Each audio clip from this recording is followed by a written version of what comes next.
Assalamualaikum warahmatullahi wabarakatuh. Hello everyone, I'm Farah Yunita from Indraprastha PGRI University, and today I will tell you about gerunds and infinitive.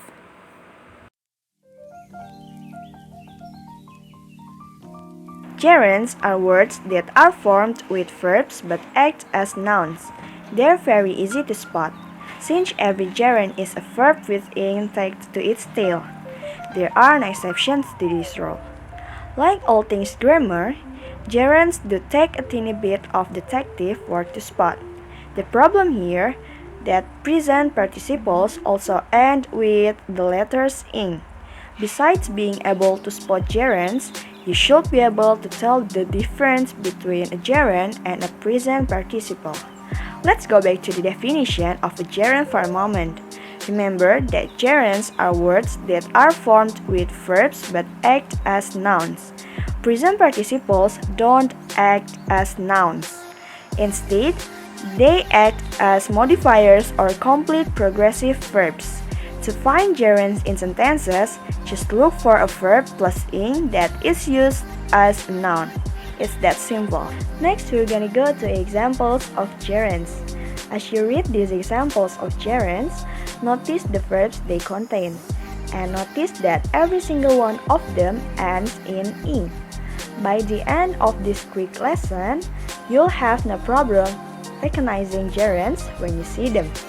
First, swimming in the ocean has been Sharon's passion since she was 5 years old. Second, let's go dancing at the club tonight. Third, I delayed telling Jerry the bad news. Fourth, Holly decided that flying above the clouds was the most incredible experience she had ever had. Fifth, Bill avoided doing his math assignment because the World Series was on. And now there is the types of gerunds. First is subject of a verb. Examples of gerunds as the subject of a verb are: first, exercising is good for your body. Second, eating people is wrong. Third, hunting elephants is dangerous. Fourth, flying makes me nervous. Exercising, eating, hunting, and flying are the gerund that functions as the subject of the sentence. Is the verb that follows is in the third person singular form. The second type is direct object of a verb. A gerund can also act as the object of a verb. Here's an example. She enjoys running daily. What does she do? She enjoys. What does she enjoy? Running. Here, running is a gerund that as the object of the verb enjoys. The gerund phrase in this sentence is running daily. Another examples are: one of his duties is attending meetings. The hardest thing about learning English is understanding the gerund. One of life's pleasures is having breakfast in bed. The third type is subject complement. Gerunds can also function as subject complements. A subject complement is a noun that follows a linking verb. Linking verbs are forms of the verb to be, such as am, is, are, was, and were. Here's an example of a gerund used as a subject complement. The group's main goal is eliminating poverty. Here, eliminating is a gerund that acts as the complement of the subject goal. Another examples are: what carolers really love is skiing. The hardest part of rehearsing for the musical was dancing for hours. And this is the last type of gerund, object of the preposition. Prepositional phrases are the kinds of things you use all the time without thinking about them. They're groups of words that give additional information in a sentence, such as where something is, where it is going, or when it occurred. Each prepositional phrase begins with a preposition. Prepositions are words like about, across, after, for, and in. A gerund can be paired with a prepositional phrase. Common prepositions used with gerunds include of, about, to, before, and after. For examples, she could talk about painting for hours. The author's first book about living abroad in his youth is now a bestseller.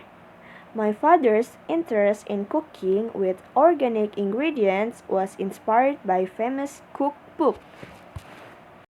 Okay everyone, that's all about gerunds. And now we're gonna go to the infinitive.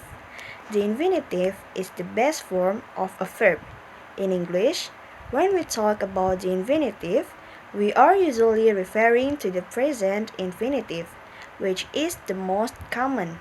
There are, however, four other forms of the infinitive: the perfect infinitive, the perfect continuous infinitive, the continuous infinitive, and the passive infinitive. The present infinitive best is the verb form you will find in a dictionary. Functions of the to infinitive. The to infinitive is used in many sentence constructions, often expressing the purpose of something or someone's opinion about something. The to infinitive is used following a large collection of different verbs as well. First is the to infinitive to indicate the purpose or intention of an action. In this case, to has the same meaning as in order to or so as to. For examples, she came to collect her paycheck. The three bears went to find firewood. I'm calling to ask you about that. Your sister has gone to finish her homework. Number 2. The to infinitive as the subject of the sentence. This is a formal usage and is far more common in written English than spoken. For examples, to be or not to be, that is the question. To know her is to love her. To visit the Grand Canyon is my lifelong dream. To understand statistics, that is our aim. Number 3. The to infinitive to indicate what something can or will be used for. In this pattern, the to infinitive follows a noun or pronoun. For examples, the children need a garden to play in. I would like a sandwich to eat. I don't have anything to wear. Would you like something to drink? Number 4. The to infinitive after adjectives. There is a common pattern using the to infinitive with an adjective. These phrases are formed subject, to be, adjective, for or of someone, to infinitive, plus rest of sentence. Example, it is good to talk. It is good of you to talk to me. It is important to be patient. Number 5. The to infinitive to make a comment or judgment. To use the to infinitive when making a comment or judgment about a noun, the pattern is subject, to be, noun phrase, to infinitive. For examples, it was a stupid place to park. That is a dangerous way to behave. What you said was a rude thing to say. Number 6 is the to infinitive with adverbs.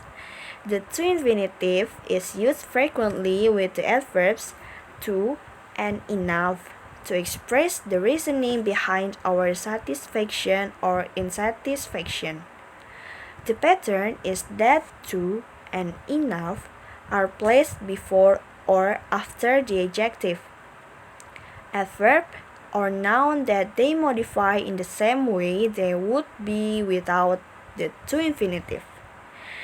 We then follow them by the to infinitive to explain the reason why the quantity is excessive, sufficient, or insufficient.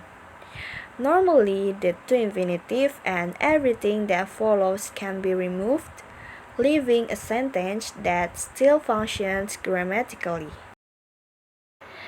And this is the last functions of the to infinitive. The to infinitive with questions words.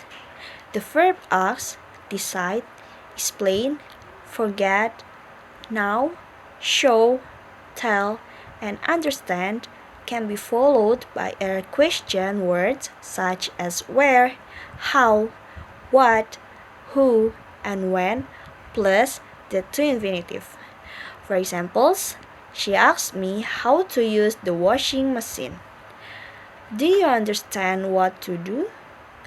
Tell me when to press the button. I've forgotten where to put this little screw. I'm not sure I know who to call. So guys, that's all about gerunds and infinitive. Thank you for your attention and see you. Wassalamualaikum warahmatullahi wabarakatuh.